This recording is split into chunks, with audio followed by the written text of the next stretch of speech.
Erika Najarian of UBS remaining mostly bullish on the sector, writing, "We expect any beats to come mostly from cap markets and trading, and any misses to come from deposit cost surprises and higher costs related to higher transactional fees." Erika joins us now for more. Erika, good morning. Good morning. It's never been like this. I don't remember the last time they all did this at the same time. What's that about?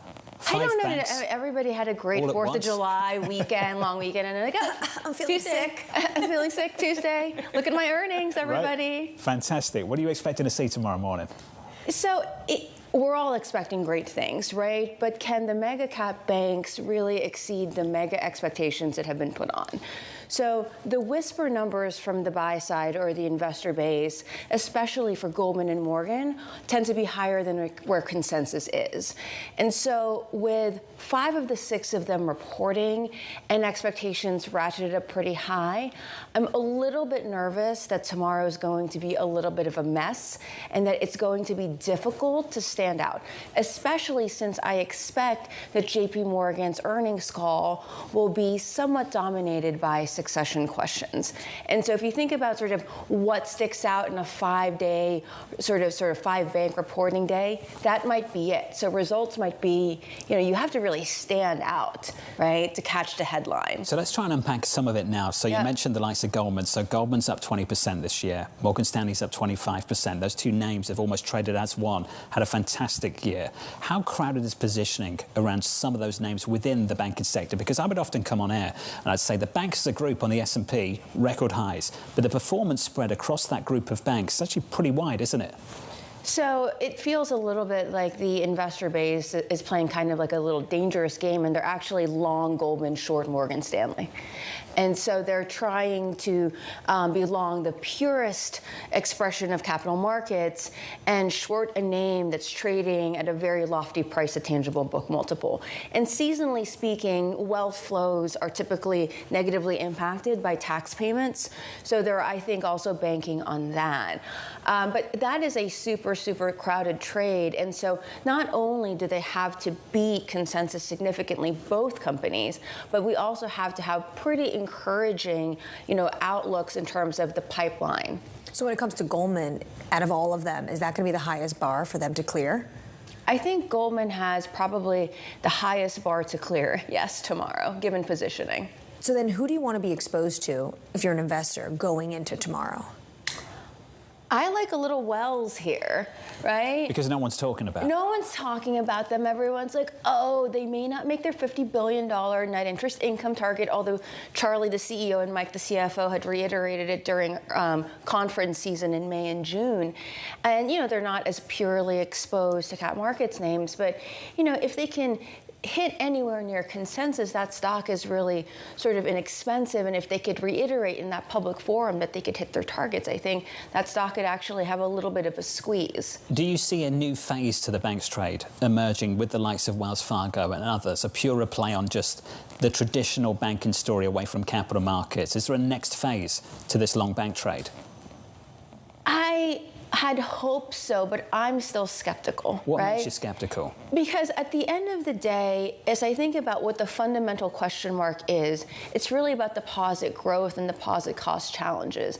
And that is a little bit more acute in the regional bank names or names that don't have as much capital markets exposure. So if war sounds hawkish, for example, during the testimony, and all of a sudden September is live, and by the way, loan growth is fantastic. However, it's outpacing deposit growth by 2 to 1. And then all of a sudden there's sort of like a potential for earnings downgrades because of higher deposit costs versus the fantasy of the capital markets revisions continuing to go up and up and up. So wait a second, higher rates would be a problem for some of these banks? I think higher rates could be a problem for some of these banks if it's coming from the short end. The regional banks are very much tethered to the shape of the curve. The ideal scenario for them is that if we had a few cuts on the short end of the curve and the curve was steep. You said September, so do you not think July is even an optionality to be live? Girl, who knows? But I mean, if you don't see those ships passing, we got a problem. We have a problem. If the CPI number's hot, we have a problem. Maybe good news for JPMorgan. They won't talk about any of this because on the call, you know what they'll be talking about. They'll be talking about succession planning. You said it. Succession does matter, though. What did you find out? What did we learn in the last few weeks with JPMorgan?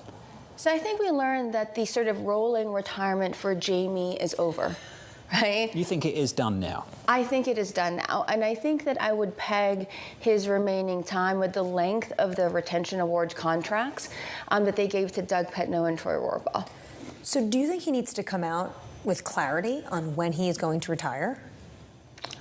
I think so, because I do think that long-only investors that are staunchly loyal to owning the stock, still somewhat believe in this rolling retirement, right? Especially since, the sort of heiress apparent, the star that everybody had thought was going to take over, had left. Right, and so they have sort of less time to get to know Troy Rohrbaugh, especially, who's newer than Doug Petno. And so I think a little bit of clarity, but also I think investors are wondering, what is Jamie looking for the new CEO role? Right? What do you think he's looking for? I don't know. I'm going to ask him tomorrow, right? But because what are the key characteristics for JPMorgan, who's already so far in the lead, to further future-proof their business? And by the way, you're not just CEO and chairman of JPMorgan. You are the spokesperson for the entire financial services industry. So do we want that as a shareholder? Do we want that person to fill those shoes, to be the spokesperson for the industry? Is that something we actually want? There's no choice. They're huge. Right? They're going to be $1 trillion in market cap pretty soon. Does it automatically pass to the next CEO of JPMorgan, or potentially the spokesperson is someone who's already a CEO at another bank? Just given, technically it could be Bank of America, right? But given JPMorgan's size and just its returns, right? I mean, and also, there's also a retirement question over the next several years with Brian Moynihan as well, right? And so, it does automatically still is JPMorgan. How great is the key man risk at JPMorgan? I ask this question with a great deal of respect for the man and, of course, the institution. That goes without saying. But to believe in the stock, you have to believe that the company survives past the handover from one man to another. There's got to be more to a company than just one man running JPMorgan. You could have said that about GE and Disney, right? And you can say the same thing like Berkshire Hathaway and Apple. But there is an enormous amount of talent. The reason that JPMorgan's returns are 20% plus on tangible common equity is everybody goes into 270 Park or wherever else and rows the boat in the same direction, right? Obviously, it's chock full of talent. But for the stock and for investors, key man risk is real. At some point, hopefully, it's called key woman risk, FYI. But the key man risk is real. Well, it is over at Citi. But when it comes to John's point, isn't this part of his job to set up a proper successor? So as a shareholder, you're not sitting here wondering what's going to happen next. But I think that's what he's doing, right? I think that we're just a little bit perhaps surprised that Marianne Lake is not part of the discussion. Was that a fumble? Is that a fumble? Look, I think Marianne Lake is extraordinarily talented, but there has to be a reason why one of the best boards in the globe, one of the best bank boards in the globe, decided that Troy Rohrbaugh and Doug Petno had to be sort of the ultimate successors. And I think he's doing the right thing, right? Troy comes from a trading background, and now he's running, the largest consumer bank in the U.S. And Doug Petno gets to run the whole, corporate investment bank on his own. So I think they're doing the right thing. I just think that Marianne was so considered to be the heiress apparent that everyone needs a second to digest the new reality. Does this feel like a repeat of Goldman, Harvey versus David? Does it feel like that again, or is this different? You lived through that, we all did. Is this different? A little bit. What makes this one different over at JPMorgan? It was just such a longer. We have been talking about succession like forever, right? I think I had a 3 handle in my age when we were started talking about, succession. And so it's just that there's been like so many, like Mike Kavanaugh, there's so Jen Peepsack. There were so many other folks to have considered. That's what makes it different from the Goldman succession.